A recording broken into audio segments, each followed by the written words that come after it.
Tema terakhir kemarin apa?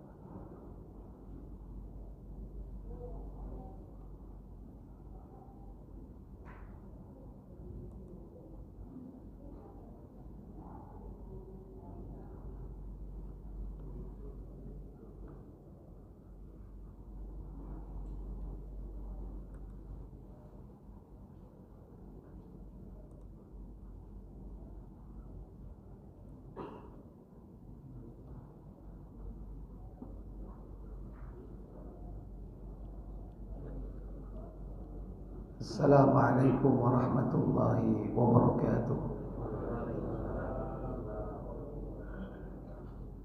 Innal hamdalillah nahmaduhu wa nasta'inuhu wa nastaghfiruh wa na'udzu billahi min sururi anfusina wa min sayyiati a'malina.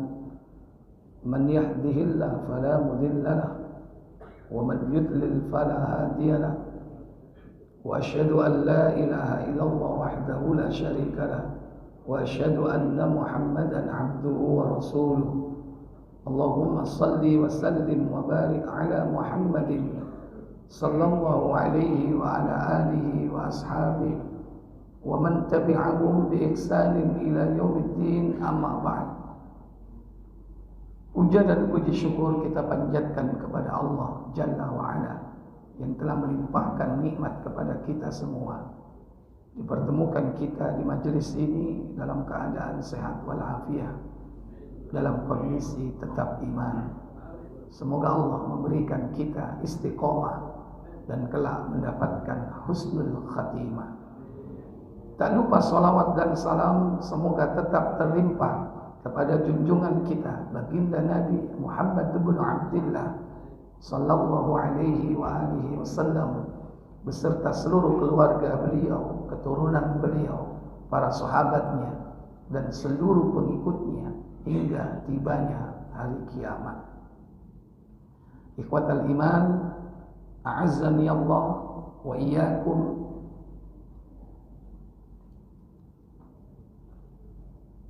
Kematian adalah sebuah kepastian. Ketika datangnya kematian itu, maka manusia akan yakin kemana tempat kembalinya. Bahkan dia yakin apakah dia akan mendapatkan kenikmatan ataukah dia akan mendapatkan penderitaan. Makanya kematian itu disebut di dalam Al-Quran dengan kalimat al-yakin. Maka kita diperintah mengabdi kepada Allah Jalla wa'ala sampai datangnya al-yakin, yaitu kematian. Kata Allah dalam surah Al-Hijr pada ayat yang yakni 99, Allah berfirman, wa'bud rabbaka hatta ya'tiyakal yakin, dan mengabdilah kalian kepada Rabbmu hatta ya'tiyakal yakin, hingga datang kepada kalian yang diyakini, yaitu ajal. Ajal adalah batas akhir dari kehidupan manusia di dunia. Dia pasti datang menemui siapapun, di mana dan kapan, cepat atau lambat, pasti dia akan berjumpa dengan sang malakul maut. Namun manusia tidak mengetahui di mana dia akan mati dan kapan dia mati, karena ini merupakan perkara yang gaib. Di mana dia mati dan kapan. Maka seandainya manusia tidak ditunjuki kapan dia mati, cukup diberitahu di mana dia mati, itu cukup bagi seseorang, kemudian dia akan menghindar kematian itu. Akan tetapi manusia tidak diberi waktu, tidak diberi informasi tentang di mana dia mendapatkan kematian itu. Kata Allah Jalla wa'ala di dalam surah Luqman pada ayat yang ke-34. Sementara buka dulu hadis yakni Bukhari nomor 545 KBC 545. Hadis yang bersumber dari sahabat Abdullah bin Umar radhiyallahu taala anhuma,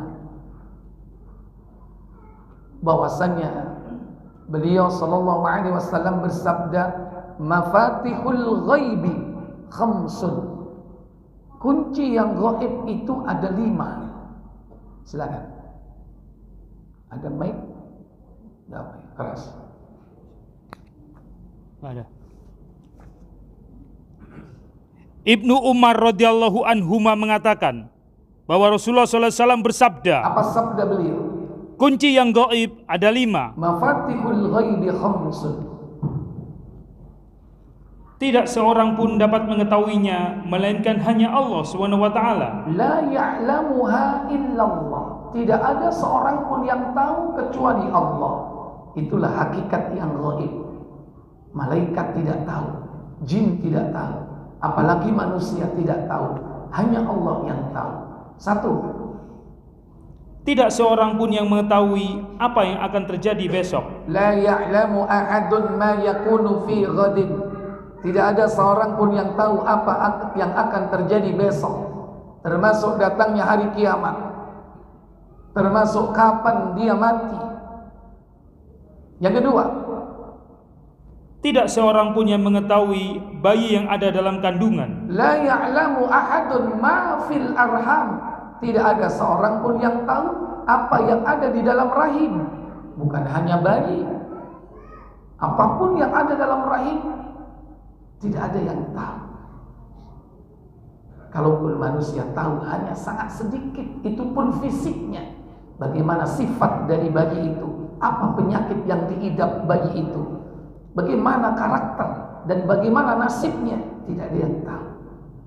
Kalaupun manusia tahu sangat sedikit, hanya jenis kelaminnya saja, itu pun sering salah.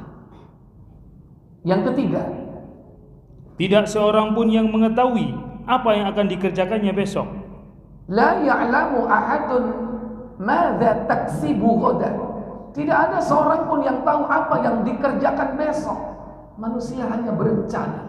Allah lah yang akan menetapkan yakni kepastian rencana tersebut. Allah lah hakikatnya yang merealisasikannya. 4. Tidak seorang pun yang mengetahui di bumi mana dia akan mati. Wa ma tadri nafsun bi ayyi ardin tamut. Tidak ada seorang pun yang tahu di bumi mana dia akan mati.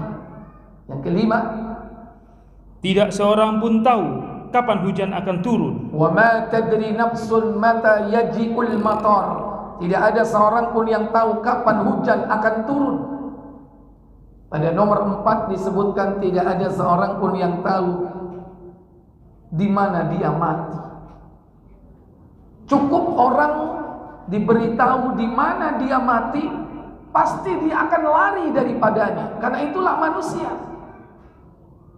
Bukankah kata Allah di dalam surah Al-Jumu'ah pada ayat ke-8, "Qul innal mautal ladzi tafirruna minhu fa innahu mulaqikum thumma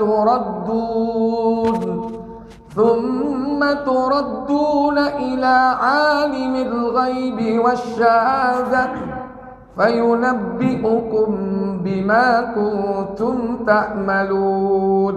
Apa kata Allah? Katakanlah Muhammad, sesungguhnya kematian yang kamu lari daripadanya, maka sesungguhnya kematian itu akan menemui kamu. Kemudian kamu akan dikembalikan kepada Allah yang mengetahui yang gaib dan yang nyata. Lalu dia beritakan kepadamu apa yang telah kamu kerjakan. Itulah tabiat manusia. Dia akan lari dari kematian. Cukup diberitahu di mana dia akan mati, pasti dia akan menghindar tempat itu. Kalau ada kabar dari langit seorang akan mati di masjid, pasti seumur-umur dia tidak akan pergi kemana?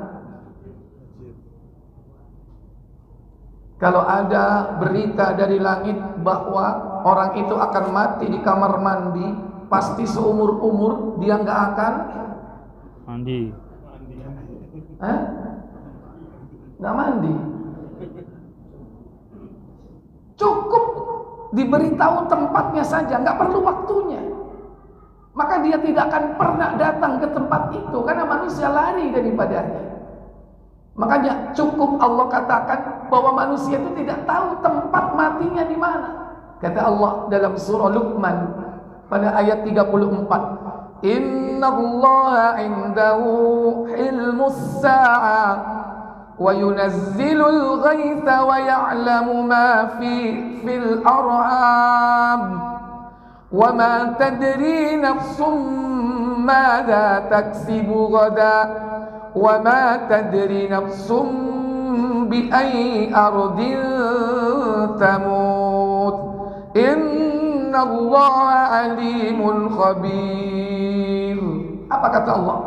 Sesungguhnya Allah hanya pada sisinya sajalah pengetahuan tentang hari kiamat, dan dialah yang menurunkan hujan dan mengetahui apa yang ada di dalam rahim, dan tiada seorang pun yang dapat mengetahui dengan pasti apa yang akan diusahakannya besok, dan tiada seorang pun yang dapat mengetahui di bumi mana dia akan mati.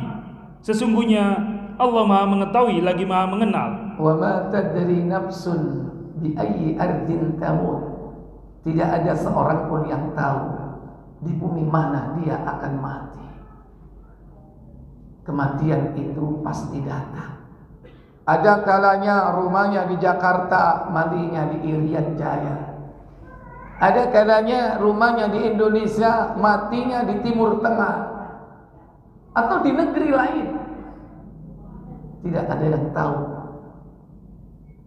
Tapi yang pasti bahwa kematian itu datang tepat waktu. Tidak akan pernah bergeser sedikit pun walau satu detik. Kata Allah Jalla wa'ala di dalam surah Al-A'raf pada ayat 34, Allah katakan walikulli ummatin ajal فَإِذَا جَاءَ أَجَلُهُمْ لَا يَسْتَأْخِرُونَ سَاعَةً وَلَا يَسْتَقْدِمُونَ. Apa kata Allah? Tiap-tiap umat mempunyai batas waktu, maka apabila telah datang waktunya, mereka tidak dapat mengundurkannya barang sesaat pun, dan tidak dapat pula memajukannya. Iya. Fa'idha ja'a ajaluhum, apabila datang ajal seseorang, la yastakhiruna, tidak akan bisa diundur sa'atan, walaupun hanya sedetik, wala yastaqdimun, dan juga tidak akan bisa dimajukan. Dia datang tepat waktu. Dalam ayat yang lain Allah katakan pada surah Yunus 49, قل لا أملك لنفسي ضرا ولا نفعا إلا ما شاء الله لكل أمة أجل إذا جاء أجلهم فلا يستأخرون ساعة ولا يستقدمون. Apa kata Allah? Katakanlah Muhammad, aku tidak berkuasa mendatangkan kemudaratan dan tidak pula kemanfaatan kepada diriku, melainkan apa yang dikehendaki Allah. Tiap-tiap umat mempunyai ajal.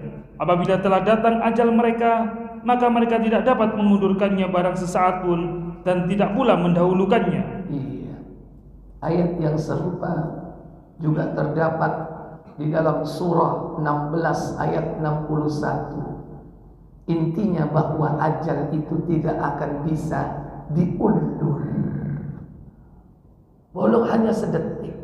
Jangankan diundur, dimajukan saja tidak mungkin. Lebih mudah mana Pak? Mengundur dan atau memajukan? Pak?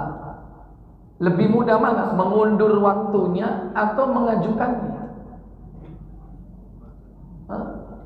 Menurut logika dunia, orang itu lebih mudah mengundur waktu atau memajukan waktu? Kalau mengundur kan tergantung malaikatnya. Kalau udah datang kan enggak. Kalau memajukan berarti gimana? Antum yang berperan untuk membunuh diri, berarti lebih mudah memajukan dong. Tapi tetap saja, seandainya seakan-akan itu maju, hakikatnya tidak ada yang maju. Maka tidak ada istilah mendahului takdir. Oh itu mati bunuh diri itu, oh itu mendahului takdir. Nggak ada. Yang memang saat itulah kematiannya. Karena Allah menetapkan di mana dia mati dan cara bagaimana dia mati. Dengan cara bagaimana dia mati. Matinya ada yang minum racun, ada yang gantung diri, ada yang loncat dari tempat yang tinggi, ada yang pengen ditubruk kereta. Orang-orang yang bunuh diri itu yang memang pada saat itulah dia mati, tidak bisa dimajukan. Walaupun secara logika memajukan itu lebih mudah daripada mengundur, karena tidak bisa berjanji dengan malaikat. Tapi sungguh pun demikian, Allah telah menetapkan kapan, di mana, dan cara dia mati. Maka kalau sudah datang sang pencabut nyawa, siapa namanya?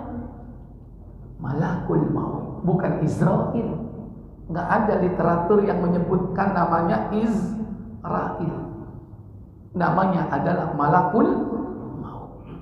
Jika Malakul maut ini datang, maka tidak ada sedikit pun penghalang yang bisa mengakibatkan mundurnya waktu pencabutan nyawa. Kalau sudah datang, tiada kekuatan sehebat apapun yang mampu menghalangi. Sekalipun manusia berusaha untuk lari, bersembunyi, masuk ke dalam benteng yang kokoh, dalam bunker yang kokoh, tidak bisa dimasuki oleh siapapun, tetap saja malaikat itu akan datang.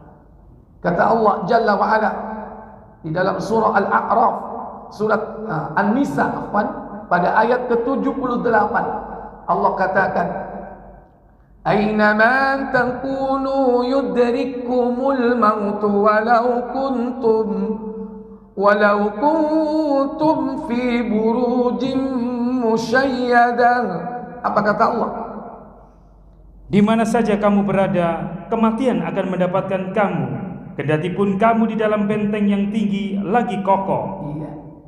Mungkin orang punya bunker yang tidak bisa dimasuki oleh siapapun. Jangankan manusia, lalat aja nggak bisa masuk. Jangankan lalat, semut nggak bisa masuk. Seandainya manusia harus masuk karena ruang itu steril, harus memakai ice cream, harus memakai fingerprint misalnya, atau dengan cara teknologi canggih harus memasuki gedung atau ruangan tersebut. Tapi tidak ada halangan bagi malaikat untuk menemui seseorang. Maka jangan gagal paham bahwa malaikat itu tidak akan masuk ke dalam ruang yang ada gambar-gambar makhluk hidup, khususnya malaikat maut. Kalau malaikat tidak masuk ke dalam ruangan yang terdapat gambar-gambar patung-patung, gambar-gambar makhluk hidup, itu malaikat rahmat dan malaikat pada umumnya. Tetapi tidak ada halangan bagi malakul maut. Hadisnya katanya malaikat gak mau masuk di rumah yang ada gambarnya. Semuanya dikasih gambar rumahnya, banyak patungnya, supaya gak mati-mati. Kenapa? Malaikat gak mau datang. Tidak ada halangan bagi malakul maut. Dia akan pasti menemui seseorang jika saatnya sudah sampai. Bapak Ibu, saudara-saudari sekalian yang dirahmati Allah, hakikatnya Bukan malakul maut yang datang menemui kita, tapi justru kitalah yang datang menemui malakul maut. Karena manusia itu hidup berjalan dengan waktunya sampai kepada batas akhir. Sehingga orang yang lari dari kematian itu bisa jadi justru dia menjemput kematiannya. Dia lari dari kematian, justru dia menemui kematiannya. Contoh, ada sebuah negeri yang dilanda perang, penduduknya pada mengungsi. Kenapa mengungsi? Karena takut mati. Tapi ketika perjalanan menuju ke tempat dia mengungsi, di tengah perjalanan dia mati. Mungkin dia menyeberang laut, menaiki kapal atau perahu, perahunya tenggelam. Berarti dia lari dari kematian menuju kepada apa? Kematiannya. Berarti dia menjemput kematiannya. Bisa jadi Pak, orang desa nggak tahu apa-apa, nggak tahu mana-mana Pak. Sekali pergi keluar desa langsung luar negeri. Kemana? Langsung ke Mekah. Jangankan luar negeri Pak, ibu kota aja nggak tahu. Tapi sekali keluar desa, dia langsung ke Mekah. Ternyata di sana dia melaksanakan haji dan umroh. Allah menghendaki lain. Dia tertimpa kecelakaan dan dia mati di sana. Kira-kira kalau dia tahu matinya di Mekah, jadi berangkat nggak ya? Halo? Kalau dia tahu Pak meninggalnya di Mekah, jadi berangkat nggak Pak? Ya? Oh, kalau yang bilang jadi itu memang pengen mati di Mekah itu. Bener. Kalau dia tahu bahwa dia akan mati di sana, mungkin dia nggak akan berangkat. Jadi hakikatnya apa? Bukan kita yang didatangi malakul maut, tapi apa? Kita yang mendatangi malakul maut. Orang seperti itu mungkin nggak susah-susah dia. Malakul maut mendatanginya. Mungkin malaikat maut nggak perlu datang ke Indonesia. Kenapa? Dia tunggu orang itu di mana? Di Mekah, biar aja dia nanti ke sini. Pas dia datang ke situ, dicabutlah nyawanya. Itulah kematian. Makanya Nabi sampai mengatakan, jika seseorang itu sudah ditentukan ajalnya, di mana dia mati, maka dia akan datang ke tempat itu. Dia akan berhajat, dia akan punya kepentingan di tempat itu, dan disitulah dia akan mati. Apa kata Nabi? Buka Ibnu Majah nomor 3457.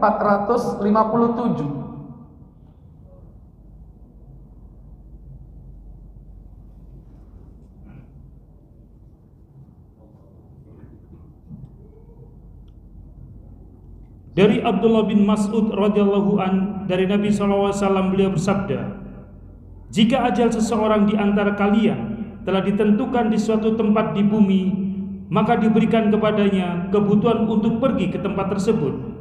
Dan jika telah sampai batas-batas akhir perjalanannya, maka Allah SWT akan mematikannya. Dan bumi pada hari kiamat akan berkata, wahai Rabbku, inilah yang telah engkau titipkan kepadaku. Iya.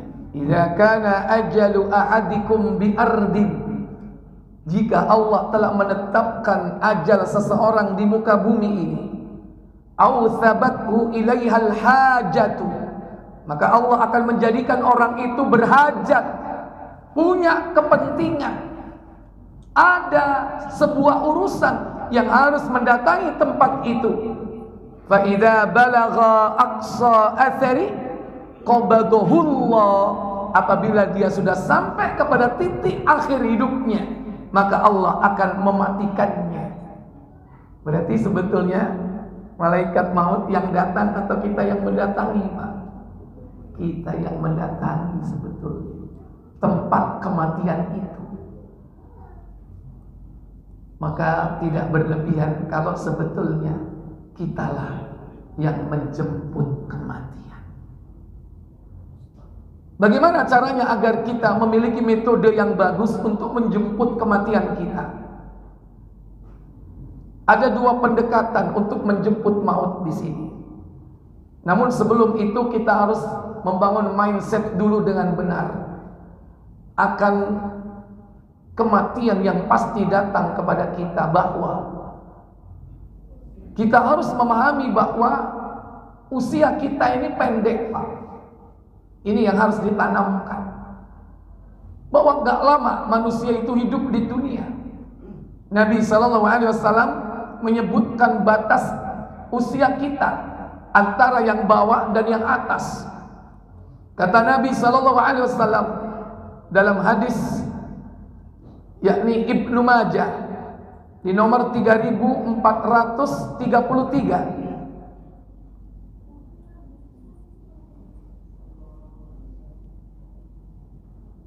dari Abu Hurairah. Dari Abu Hurairah radhiyallahu an bahwa Rasulullah SAW bersabda. Apa sabda beliau sallallahu alaihi wasallam? Usia umatku berkisar antara 60 dan 70 tahun. Iya. Dan sedikit dari mereka melebihi usia tersebut. A'maru ummati baina 60 ila 70 sana. Umur umatku itu antara 60 70. Wa aqalluhum man yajuz dzalik. Dan sedikit sekali orang yang melebihi usia 70. Kalau plafon bawah 60, plafon atas 70, tengah-tengahnya berapa? 65. Deal. Nabi sendiri berapa? 63. Abu Bakar As-Siddiq berapa? 63. Antara 60-70. Ini umat akhir zaman. Kalau seandainya Bapak dikasih pilihan mau plafon atas atau plafon bawah, Pak? Halo? Plafon atas atau plafon bawah? Atas. 70. Deal? Benar? Deal. Baik. Berarti kalau sekarang usia 50 tinggal berapa tahun? 20. Berarti kita harus mempersiapkan diri berapa tahun? 20 tahun, Pak. Itu peluang kita. Diprogram, Pak, mulai sekarang, Pak. Oke, sepakat di tempat ini kita pengen plafon atas lah 70. Jangan panjang-panjang, Pak. Orang kalau semakin tua ibadahnya menurun apa meningkat? Menurun. Sholat udah nggak bisa sujud di lantai, sujudnya di awang-awang. Kenapa? Karena sholatnya duduk di atas kursi.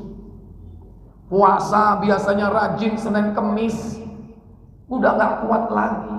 Baca Quran napas udah pendek, lidah keluh, semakin menurun, Pak. Apalagi sampai pengen usia lebih dari itu, 100 tahun. Janganlah kita bermimpi punya umur sampai ratusan tahun. Kenapa? Pasti ibadahnya berkurang. Bahkan ada yang tamak bin rakus, pengen punya umur berapa? 1000 tahun. Pada siapa mereka? Buka Al-Baqarah ayat 96. Wala tajidannahum ahrasan nasi ala hayatin wa minal ladzina asyraku yawaddu ahaduhum law yu'ammaru alfasanah. Apa katanya? Dan sungguh kamu akan mendapati mereka manusia yang paling lobak kepada kehidupan di dunia, bahkan lebih lobak lagi dari orang-orang musyrik. Bahkan lebih lobak, lebih rakus, lebih tamak dari orang-orang musyrik. Siapa mereka? Orang Yahudi. Masing-masing di antara mereka, apa kata Allah? Masing-masing mereka ingin agar diberi umur 1000 tahun. Gimana 1000 tahun? 100 tahun aja udah bongkok. 1000 tahun gimana, Pak, kira-kira? Nyungsep. Jangan panjang-panjang. Nabi sudah memberikan pilihan bijak 60-70. Bolehlah pilih plafon atas. Itu pun belum tentu dapat. Tapi paling tidak kita punya planning gitu. Kenapa manusia umumnya ketika ditanya, ketika saat muda, bang, udah siap mati? Enak aja lo, gua masih muda. 40, puber kedua, pengen nambah. Gak mau, marah. Usia 50 ditanya, Pak, udah siap nikah? Belum. Udah siap nikah. Udah siap mati? Belum. 60 sama. Bahkan ketika berada di atas pembaringan, kakek siap mati enggak? Belum cucuku. Aku masih pengen jalan-jalan ke pasar, ke Bayoran Lama, beli pisang. Pengen hidup lama. Ketika ditanya, belum siap. Itulah manusia. Kenapa? Karena manusia tidak punya rencana. Kenapa Bapak, saudara sekalian, dalam urusan dunia pandai membuat rencana, tapi dalam perjalanan panjang kita ke akhirat, kita tidak pandai berencana. Lihat orang-orang yang memiliki perusahaan, memiliki bisnis, dia punya program, rencana, jangka pendek, jangka panjang, jangka menengah, sampai dia buat scale up bisnis, dia ekspansi di kota ini, di kota itu, di negeri ini, di negeri itu. Bisnisnya luar biasa, dari generasi ke generasi, eksis sampai 4-5 generasi. Kenapa? Karena dia membuat rencana, program. Bahkan program mereka sangat rinci. Sementara itu dunia yang bakal ditinggal. Bagaimana dengan akhirat? Yang mestinya kita harus merencanakan dengan rinci. Dan ingat kata Nabi, waktunya terbatas. 70, sekarang 50, 20 tahun. Apa yang harus dilakukan? Dan apa yang harus ditinggalkan? Itu harus sudah dimulai sekarang. Kalau perlu, buat daftar apa prioritas kita selama 20 tahun ini. Apa yang harus aku dahulukan dan apa yang harus aku kerjakan nanti kemudian. Dengan cara inilah paling tidak kita akan dilatih untuk bersiap diri untuk menjemput kematian kita. Ikhwatal iman, a'azzani Allah wa iyyakum. Yang kedua, mindset yang harus dibangun bahwa dengan mengingat mati, kita itu akan punya rencana yang jelas. Apa yang harus kita lakukan sebelum kematian. Kenapa? Karena dia sering-sering ingat mati. Dan itulah perintah Nabi SAW, Bapak Ibu, untuk sering-sering mengingat mati. Di dalam hadis Nabi SAW bersabda, buka Tirmidzi 2307.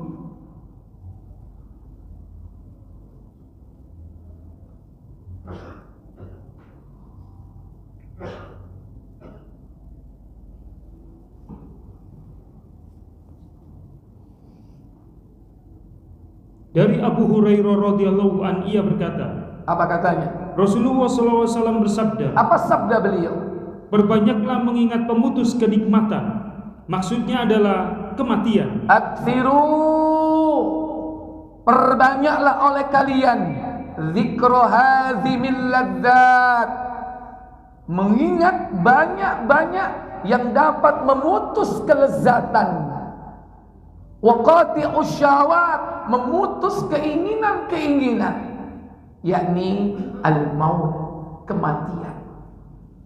Kita diperintah Bapak Ibu saudara sekalian untuk banyak mengingat mati. Bagaimana caranya kita mengingat mati Bapak Ibu? Halo? Apa yang bisa dilakukan dengan cara yang dianjurkan Nabi agar kita selalu ingat mati? Satu, ziarah kubur.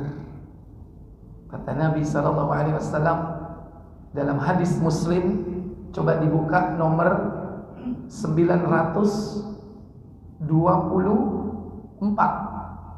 Ketika itu Nabi kita Muhammad SAW berziarah kubur di kuburan ibunya Aminah. Beliau meminta kepada Allah, memohon kepada Allah agar supaya ibunya diampuni oleh Allah. Tapi Allah tidak memperkenankan. Nabi dilarang mendoakan ibunya. Allah tidak memperkenankan. Makanya Nabi menangis. Silakan. Dari Abu Hurairah radhiyallahu an, ia berkata, pada suatu ketika Rasulullah SAW ziarah ke kubur ibunya, lalu beliau menangis, maka menangis pulalah orang di sekelilingnya. Kemudian beliau bersabda, aku memohon izin pada Rabbku untuk memintakan ampun bagi ibuku, tetapi tidak diperkenankannya. Kemudian ku mohon izin untuk menziarahi kuburnya, maka diperkenankannya bagiku. Iya, Nabi hanya diizinkan untuk menziarahi kuburnya, cuma sebatas itu saja. Tapi kalau memintakan ampun untuk ibunya, Nabi tidak diperkenankan Allah. Maka ziarah kubur sekalipun di tempat-tempat orang-orang kafir boleh, asal tidak mendoakannya. Di kuburan-kuburan kafir atau Cina, kuburan-kuburan orang non-muslim boleh, tapi bukan untuk mendoakan mereka, semata-mata untuk zikrul maut, mengingat mati. Makanya Nabi SAW mengatakan apa? Karena itu pergilah kalian ke kuburan, karena hal itu akan mengingatkan kalian kepada maut. Fazurul kubur, maka berziarah kuburlah kalian. Fa innaha tudzakkirukumul maut, karena hal itu dapat mengingatkan kalian kepada kematian. Selain ziarah kubur apa lagi, Pak? Dua, takziah, mendatangi saudara kita yang meninggal supaya kita ingat mati. Tiga, iyadatul marid, mengunjungi orang sakit. Bagaimana orang sakit? Kita lihat dulu yang gagah, ganteng, sekarang tidur di atas pembaringan karena bertahun-tahun dia sakit, hingga sampai tubuhnya tinggal tulang dibalut kulit, supaya kita ingat mati. Kalau ziarah kubur, mendatangi orang sakit, itu kita harus keluar. Kira-kira kalau di rumah, apa yang bisa kita lakukan? Mengingat mati di rumah kita. Apa, Pak? Ada yang sudah menyiapkan kafan di rumah. Halo? Bapak-bapak, ada yang sudah menyiapkan kain kafannya, Pak? Kenapa? Takut. Kenapa tidak? Kalau itu tidak dilarang. Salah satu yang dapat mengingatkan kita kepada kematian itu adalah dengan menyiapkan kafan kita. Apakah hal itu dilarang? Tidak dilarang.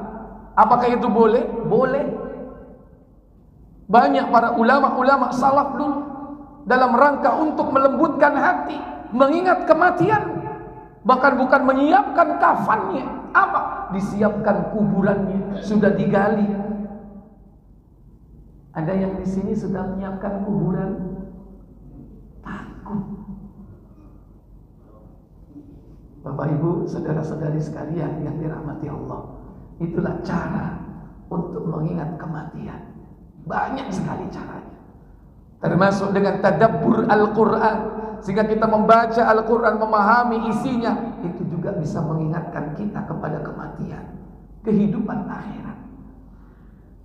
Karena dunia ini tidak akan lama, waktu berjalan dengan begitu cepatnya. Maka jangan berharap kita berlama-lama di dunia ini. Karena kadang orang akan terbuai saat dia berhenti di persinggahan. Dunia persinggahan sementara, ibarat dia tempat transit. Maka tempat transit ini bisa membuat orang lupa akan tujuan akhirnya. Maka Nabi memerintahkan kita, hiduplah di dunia ini, kata Nabi, seperti apa? Seperti orang asing atau seperti musafir yang sedang melakukan perjalanan. Apa kata beliau? 2388 kalau tidak salah. Apa sih? Muslim. Tirmidzi. Oh.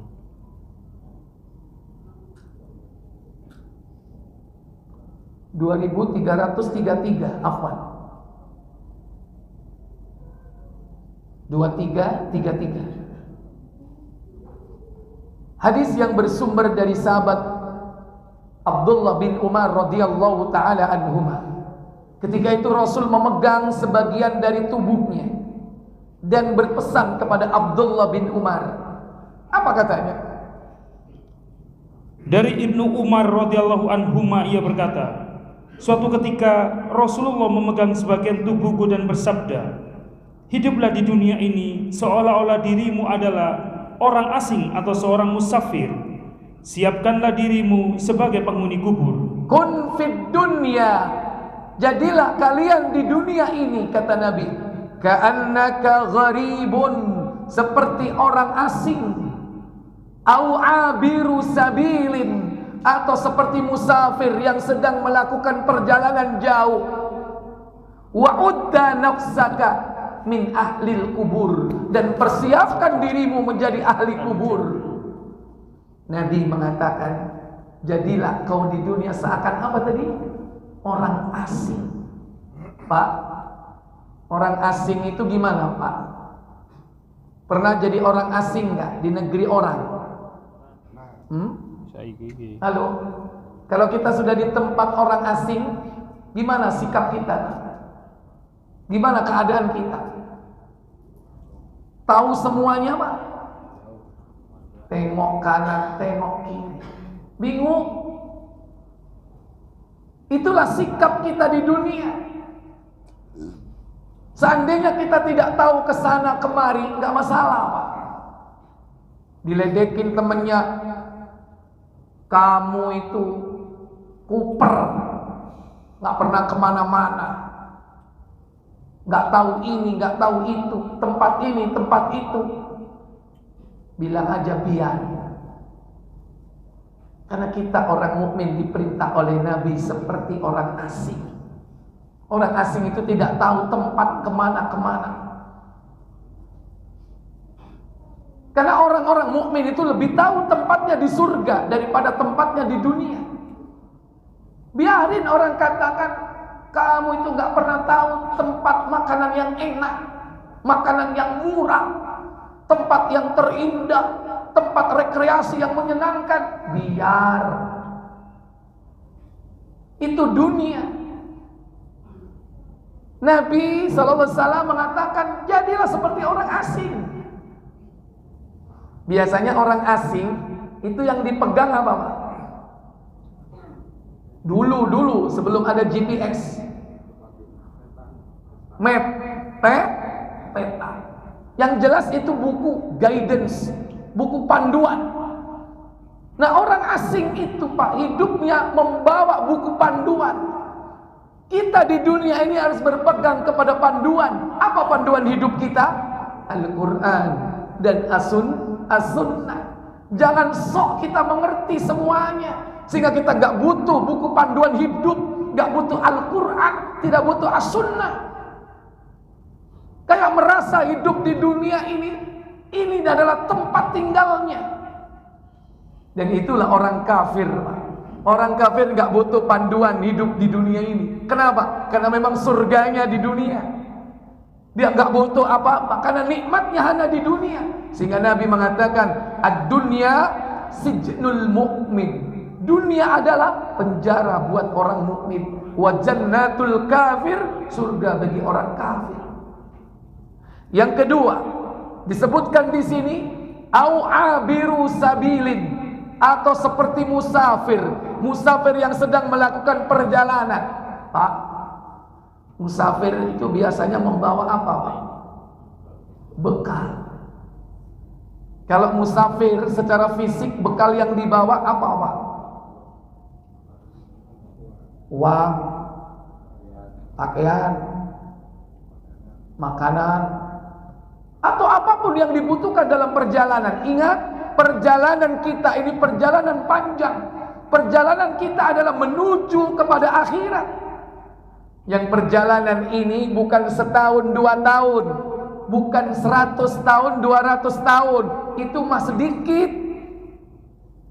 Kita nanti meninggal dunia, masuk ke alam barzakh, ruh kita akan melakukan perjalanan menuju kepada kehidupan setelahnya. Apa? Kehidupan akhirat. Saat manusia dibangkitkan di padang mahsyar, berapa lama? Mereka di padang mahsyar selama 50 tahun. 50 tahun. Sehari di sana 50.000 tahun di dunia. Sehari di padang mahsyar 50.000 tahun di dunia. Sementara kita di sana tadi berapa tahun? 50 tahun. Didasarkan atas riwayat hadis, buka Muslim 940. Berapa lama perjalanan kita? Kita sebagai musafir akan melakukan perjalanan panjang, perjalanan yang jauh. Butuh bekal yang cukup, butuh persiapan yang matang. Silakan. 940. Harta yang tidak dizakat. Iya, silakan. Dari Abu Hurairah radhiyallahu an, ia berkata, Rasulullah SAW bersabda. Apa sabda beliau? Siapa yang mempunyai emas perak, tetapi dia tidak membayar zakatnya, maka hari kiamat kelak dibuatkan untuknya setrika api yang dinyalakan dalam neraka jahanam, lalu disetrikakan ke perut dan punggungnya. Itulah orang-orang yang tidak mengeluarkan zakatnya, maka hartanya akan dijadikan sebagai alat untuk menyetrika dirinya, punggungnya, jidatnya, lambungnya. Ketika setrika itu dingin, lowbat, apa yang dilakukan? Setiap setrika itu dingin, dipanaskan kembali, lalu disetrikakan pula kepadanya. Begitulah berulang-ulang setiap hari selama 50 tahun. Selama 50 tahun di sana. Di mana itu? Lanjut. Sampai perkaranya diputuskan. Setelah itu barulah dia melihat jalannya keluar. Di mana jalannya keluar? Ada kalanya ke surga dan ada kalanya ke neraka. Ada kalanya ke surga, ada kalanya ke neraka. Berarti itu belum neraka. Berarti saat itu dia berada di padang mahsyar, sudah disiksa karena dia tidak mengeluarkan zakat. Berapa tahun tadi? 50 tahun. Baik. Sekarang jadikan hari. 50 tahun berapa hari di sana? 50 kali 365. Silakan. Pakai kalkulator yang di HP. 365 kali 50.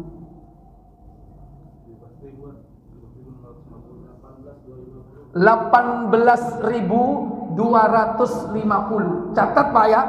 18.250 hari. Ya. Sekarang nanti kita akan tahu per hari di sana berapa ribu tahun di dunia. Lanjut. Tinggal ngalikan nanti. Lalu beliau ditanya orang, "Ya Rasulullah, unta bagaimana?" Tidak ada kecualinya pemilik unta yang tidak membayar zakat untuknya. Jawab Rasulullah SAW, termasuk juga di dalamnya kewajiban memerahnya ketika dia dibawa ke tempat minum. Maka pada hari kiamat kelak orang itu ditelantangkan di tempat yang rata supaya diinjak-injak oleh unta-unta yang paling besar dan gemuk-gemuk, sampai anak-anak yang paling kecil sekalipun semuanya menginjak-injak dengan kukunya serta menggigit dengan giginya yang tajam. Terus Terus Setiap yang pertama lewat, datang pula yang lain menginjak-injaknya. Demikian hal itu berlangsung setiap hari sehingga perkaranya selesai diadili. Satu hari di sana sama dengan 50.000 tahun di dunia. Satu hari di sana sama dengan 50.000 tahun di dunia. Sekarang yang tadi Pak 18.250 kalikan 50.000 tahun. Konkret dihitung. Jangan kira-kira. Hampir 1 miliar. 912.500.000 tahun. Kita di Padang Maksar selama 912.500.000 tahun. Panjang apa sebentar? 60, 70, pendek apa enggak? Kita hidup di dunia bagai sedetik.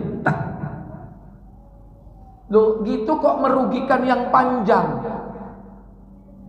Kok sekarang kita bermaksiat, lari dari taat kepada Allah? Kok kita mendolimi orang? Hati-hati. Wa'udda nafsaka fi ahlil kubur. Dan persiapkan dirimu menjadi penghuni kubur. Kenapa kok tidak penghuni akhirat? Karena kubur ini adalah terminal pertama yang menentukan perjalanan berikutnya. Kalau kita sukses di kuburan, berikutnya akan lebih mudah. Apa kata Nabi? Ketika itu Utsman bin Affan melihat kuburan menangis, jenggotnya basah. Ditanya oleh pelayannya, Hani namanya, wahai Utsman, kenapa kau diingatkan neraka tidak menangis? Tapi ketika kau melihat kuburan ini kau menangis, jenggotmu sampai basah. Apa kata Utsman bin Affan? Tirmizi 2308 2308.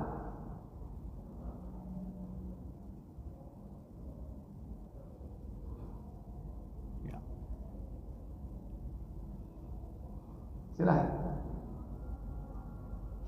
Hanad menceritakan kepada kami, Yahya bin Ma'in menceritakan kepada kami, Hisham bin Yusuf menceritakan kepada kami, Abdullah bin Bahir menceritakan kepadaku, ia pernah mendengar Hani, mantan budak Utsman, mengatakan bahwa Utsman jika berdiri di atas kuburan, dia menangis hingga jenggotnya basah. Lalu ada yang berkata kepadanya, ketika surga dan neraka diingatkan kepadamu, kamu tidak menangis. Akan tetapi kenapa dirimu menangis karena kuburan ini? Dia, yaitu Utsman, mengatakan bahwa, apa katanya? Rasulullah SAW pernah bersabda. Apa sabda beliau SAW? Sesungguhnya kuburan itu adalah tempat pertama dari tempat-tempat di akhirat nanti. Innal qabra awwalu manazilil akhirah. Sesungguhnya alam kubur itu adalah terminal pertama kehidupan akhirat. Kenapa? Jika seseorang selamat darinya, maka tempat setelahnya akan lebih mudah baginya. Faman naja minhu fama ba'dahu aisaru minhu. Siapa yang selamat dari alam kubur ini, maka masa-masa sesudahnya akan lebih ringan dan mudah untuk dihadapi. Tapi sebaliknya, apa kata beliau? Jika dia tidak selamat darinya, maka tempat setelahnya akan lebih mengerikan darinya. Iya. Faman lam yanju minhu fama ba'dahu ashaddu minhu. Siapa yang tidak selamat dari alam kubur, maka masa-masa sesudahnya akan lebih dahsyat, lebih mengerikan daripada sebelumnya. Makanya Nabi mengatakan dalam hadis ini, wa'udda nafsaka min ahlil kubur. Persiapkan dirimu untuk menjadi penghuni kubur. Plafon atas 70, sekarang 60. Tinggal berapa Pak? 10. Siap-siap Pak, 10 tahun. Apa yang harus dikerjakan? Amalan apa yang masih kurang? Apa yang harus ditinggalkan? Persiapkan. Kapan mulai kita tinggalkan riba? Kapan? Ayo, sebelum datang mati. Kapan kita masih punya tanggungan kezaliman kepada orang lain? Selesaikan sekarang, sebelum mati. Mumpung masih diberi waktu. Kemudian Abdullah bin Umar berkata, kembali ke Tirmidzi 2333. Faqala li Ibnu Umar, 2333 sebentar Ustaz.